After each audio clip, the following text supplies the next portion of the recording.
seja muito bem-vinda, muito bem-vindo ao Movimento da Semana, o nosso programa que traz os principais fatos que foram notícias no portal Movimento Econômico. Um dos destaques dessa semana foi o BNDES. O banco já barrou mais de 800 bilhões de reais em crédito rural desde fevereiro de 2023, ao identificar indícios de desmatamento ilegal nas propriedades financiadas. No Nordeste, o volume bloqueado já soma 97 milhões de reais. E isso acontece num momento em que cresce o alinhamento do sistema financeiro global, com as agendas de descarbonização e de transição energética. E em Salvador, o turismo vai ganhar um novo impulso. O governo do estado assinou um novo acordo com a concessionária Ponte Salvador Itaparica para executar essa obra que custa mais de 11 bilhões de reais. Essa ponte que vai ligar Salvador e Itaparica tem mais de 12 quilômetros de extensão e é a maior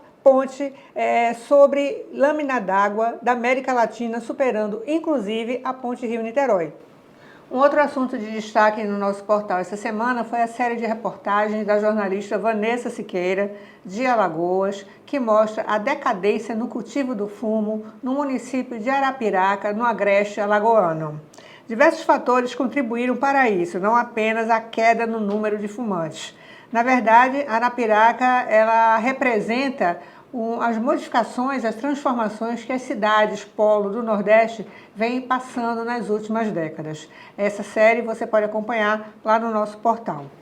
E o Movimento da Semana hoje tem um convidado que vai analisar a queda na popularidade do presidente Lula.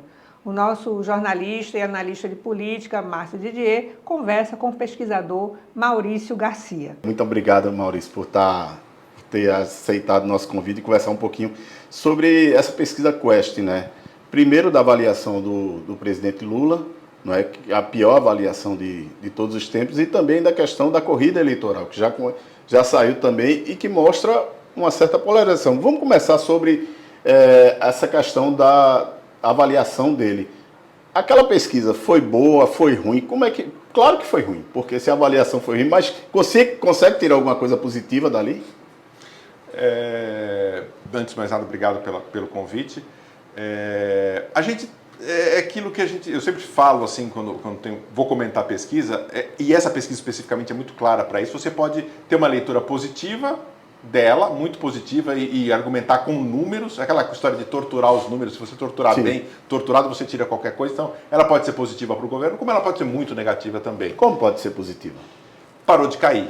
Porque ela teve a popularidade do presidente Lula teve uma queda muito brusca, muito rápida do início do ano para cá. Então, e agora parou. A questão é saber se parou porque o Sidônio entrou no governo e está tomando novas medidas de mudanças na comunicação, ou se parou porque tinha que parar, ou porque chegou no fundo do poço também. E esse fundo do poço é real, de fato, para qualquer presidente, gestor. A gente, por exemplo, tem, no caso de Bolsonaro, só para um comparativo histórico, no pior auge da pandemia, na pior situação, ele nunca baixou de 25% de avaliação positiva no Brasil como um todo. Sim. Porque tinha o núcleo dele muito duro, muito fechado, então ali era o piso dele, ele não baixou daquilo. Então, Lula, será que ele chegou no seu piso de popularidade? Se chegou, é bom, porque aí não tem mais para onde descer, ele só vai subir. Mas a gente tem alguns indícios na junção dessas duas últimas pesquisas divulgadas, que no fundo é uma mesma, que eles divulgaram separadamente o que é administrativo do que é eleitoral, que a gente vê que, e tem uma pergunta muito clara lá, se perguntando se a pessoa é lulista, petista, se é de esquerda, mas não é lulista, petista, se não é de centro, ou se é bolsonarista, ou se é de direita e não é bolsonarista. Tem uma escala de 5 pontos, de um extremo a outro.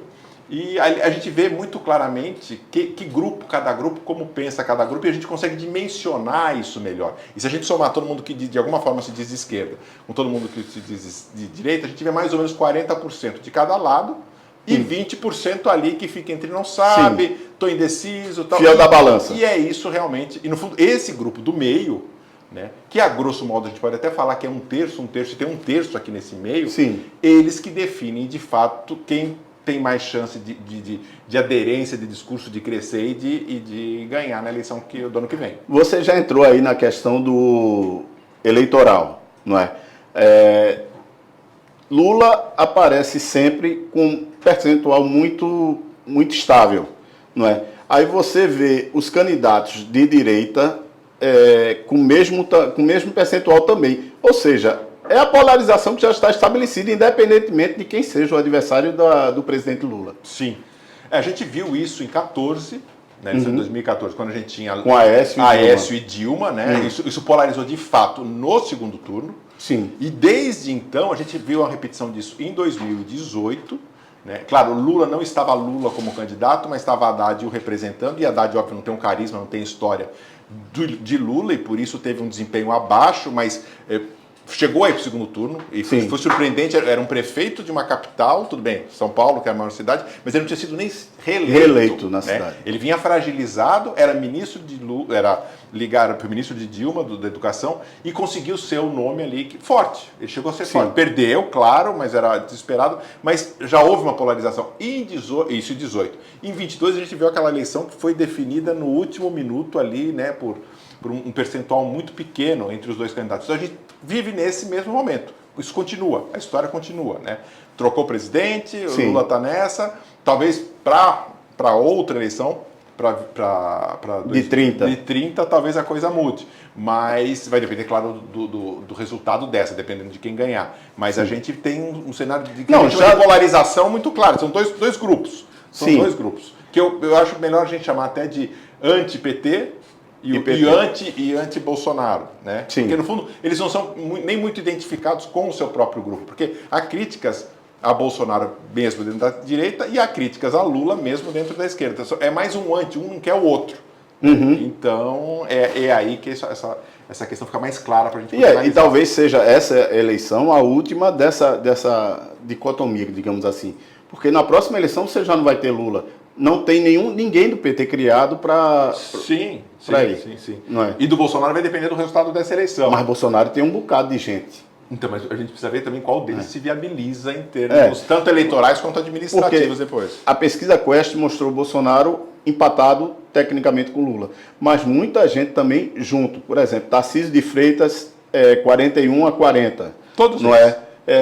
Qual desses, além de Bolsonaro, é evidente, mas que está inelegível, qual desses seria um adversário mais complicado para o PT ou para Lula? Pelo que eu vejo, e até pela representação, acho que o mais complicado, num certo sentido, obviamente, a gente vendo isso hoje, com o que se tem, é de fato a Michelle Bolsonaro, que tem uma ligação mais próxima com o Bolsonaro, e é mulher, é uma novidade, é mais jovem, apesar de não ter uma experiência administrativa, ela tem um apelo de imagem, de postura, que agrada o eleitorado, muito bem um eleitorado mais conservador, que é algo que vem crescendo fortemente no Brasil. Né? Hoje saíram dados mais esmiuçados do IBGE com relação à religião, e a gente entende muito claramente o que é a figura de Michelle Bolsonaro para essa parcela que é significativa e vem crescendo. Apesar de diminuir o ritmo do crescimento, esse foi o dado mais surpreendente da pesquisa do IBGE, mas é um grupo que cresceu fortemente. Não, e a questão do evangélico. Isso, não é? Isso. Mas também, até nos católicos, Lula teve uma queda, apresentou uma queda. Porque tem uma parte dos católicos que se comportam como se fossem evangélicos, né? Como, por exemplo, o movimento carismático dentro da Igreja Católica, que hoje já perdeu um pouco de força do que tinha há 10 anos atrás, mas ainda continua sendo, e eles se comportam em grupos qualitativos de pesquisa, a gente vê isso, muito parecido com os evangélicos, defendendo valores, posturas muito claras. As pautas conservadoras, as pautas de costumes, né? Exatamente. E é isso que mantém esse grupo muito vivo, muito forte. Agora, Maurício, a gente está 1 ano da eleição, pouco mais de 1 ano, né? 1 ano e 4 meses da eleição. Qual é o cenário que o senhor projeta daqui para lá? O governo tentando mostrar o que faz, o que está fazendo, o que pretende fazer daqui para frente, tentar arrumar essa coisa de estabilidade econômica, que isso, por mais que tenha perdido força do que tinha há tempos atrás, mas ainda, obviamente, dinheiro no bolso, o bolso continua sendo a parte mais sensível do corpo humano. A economia vai bem, né? O governo vai bem, né? E a questão só é o governo saber divulgar os avanços econômicos, não só programas sociais específicos, né? Mas que as pessoas sintam, de fato, na sua vida, melhorias em decorrência de um ambiente de negócio, de um ambiente econômico mais favorável.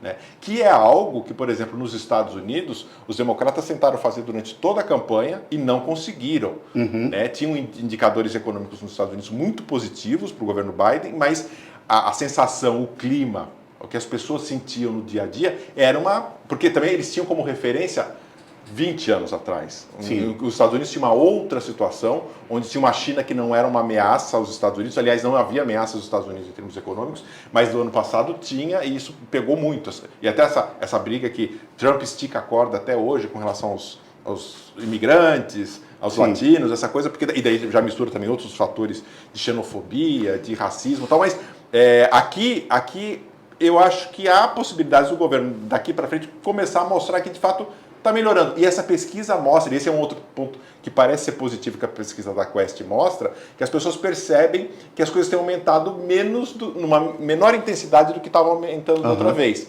E isso já é um indício de que alguma coisa boa para o governo, apesar da pesquisa inteira ser num tom mais negativo, possa abrir uma esperança para o governo. Falaste aí da questão de Trump. Ele vai influenciar de alguma coisa Claro, ele é o ícone da direita, isso influencia de alguma forma? Eu acho que no sentido de ganhar eleitores, muito pouco. Mas perder? Não, perder acho que também não. Também acho que não, porque quem é de direita gosta do Trump não vai deixar de gostar dele, porque sempre vai achá-lo um cara libertário, um cara que venceu na vida, um cara que conquistou várias coisas e que merece ser reconhecido, que ele é muito inteligente, né? E quem não gosta, que tem uma série de questões atreladas até à própria personalidade, ao estilo de vida dele, que nunca afasta. Então, para mudar do que as pessoas gostam ou não gostam hoje, eu acho pouco provável. Mas é claro, é sempre uma figura e o que pode acontecer com ele, o que ele fala, é totalmente inesperado. Né? Ele pode criar uma bomba no sentido do que vai falar, do que vai acontecer. Ninguém esperava, por exemplo, o que aconteceu na Ucrânia, no encontro dele com o Zelensky, ele atacando o Zelensky do nada, ali, naquela situação. O que, teoricamente, até eu que acompanho pesquisas, na Ucrânia, o Zelensky, a popularidade dele aumentou 10 pontos percentuais, depois daquele fato de ter sido humilhado na frente do Trump. Sim. Então, são coisas que também a gente não tem como controlar muito. Agora, lá nos Estados Unidos, ainda pegando, como tu levasse a conversa para lá, a questão do etarismo. Biden deixou de ser candidato pela questão do etarismo. Será que isso também não será reproduzido aqui no Brasil? Pode ser. Se Lula, de novo, tropeçar no banheiro e cair, ou qualquer outra coisa, ou tiver tropeçar andando, qualquer deslize, ou vou falar mais uma... O Lula já não tem uma dicção muito fluida, nunca teve. Mas se ele começar, isso pode, de fato, criar uma situação constrangedora. Mas aí a gente não tem como controlar esse tipo de coisa. Claro que no caso de Biden era uma coisa muito extrema, muito clara, muito evidente ali. Né? E ontem mesmo, essa semana, falas do presidente Lula, ele vive reforçando essa coisa. Se está jovem, estou animado, eu pareço um menino de 20 e poucos anos. Ele quer reforçar isso. O papel até de Janja nessa história toda, a gente estava falando do papel de Michele do outro lado, mas o papel de Janja nisso serve de fato para isso, para mostrar que ele é um homem ainda ativo, é um homem que está vivo, que tem vigor, que está em pleno gozo das suas faculdades mentais e de suas ações, para mostrar de fato que ele está pronto para governar o país por mais 4 anos, né? Se for reeleito. Então, tem toda uma questão simbólica com relação a isso, também do lado da esquerda, assim como a gente estava falando antes, do lado da direita. Agora, Maurício, até que ponto esse crescimento dos evangélicos, isso aí influencia na política, na mudança de estratégia? Até que ponto o senhor acredita nisso? A questão dos evangélicos é algo muito, muito forte, porque os evangélicos têm crescido. Para a gente ter uma ideia, no censo que foi feito de 1970, 90% dos brasileiros eram católicos, né? E o grupo de evangélicos não chegava a 3%. Era uma minoria minoria mesmo de fato.